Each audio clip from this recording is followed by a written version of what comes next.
I've got a story that still sends chills down my spine. It happened during a vacation at my grandmother's house in Quezon.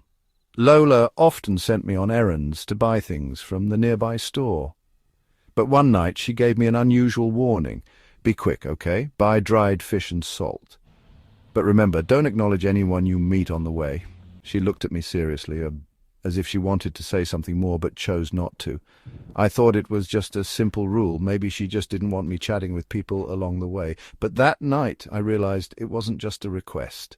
It was a warning. It was past 9 in the evening. The road to the store was dark, but I was used to it, so I wasn't afraid. As I walked, everything was quiet. The only sounds were the rustling of leaves in the wind and the soft scuffing of my slippers against the dirt road. Halfway there I encountered an old woman. "Son, do you know what time it is?" she asked in a weak, raspy voice.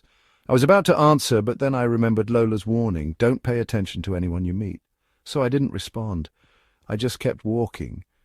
Then I heard footsteps behind me. Slow, getting closer. My heartbeat quickened. I knew someone was following me. I glanced slightly out of the corner of my eye. Nothing. But the footsteps were unmistakable. I hurried toward the store, not stopping, not looking back. I just wanted to get the dried fish and salt and go home. But just as I reached the store, someone grabbed my arm. I blinked and turned my head. Her, the old woman from earlier. But she wasn't the same anymore. Her skin was grey, dry, like the bark of a dead tree. Her eyes were wide open, completely black, and her mouth smiling, but instead of teeth there were only dark, empty holes. "Why didn't you answer me, child?" she whispered. The plastic bag in my hand fell to the ground. I stumbled backward, but her grip on my arm was tight. My knees trembled. I couldn't even scream. Then a loud voice cut through the night.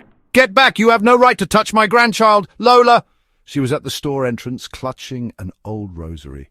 She shook it toward the ground and chanted a prayer I couldn't understand. I turned back to look at the old woman, but she was gone, as if she had never been there. I ran straight to Lola, still shaking. She placed a firm hand on my head and squeezed gently.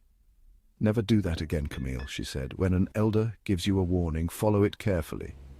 I still don't know what I encountered that night, but from that moment on, I never went out alone after dark, especially when Lola gave me a warning.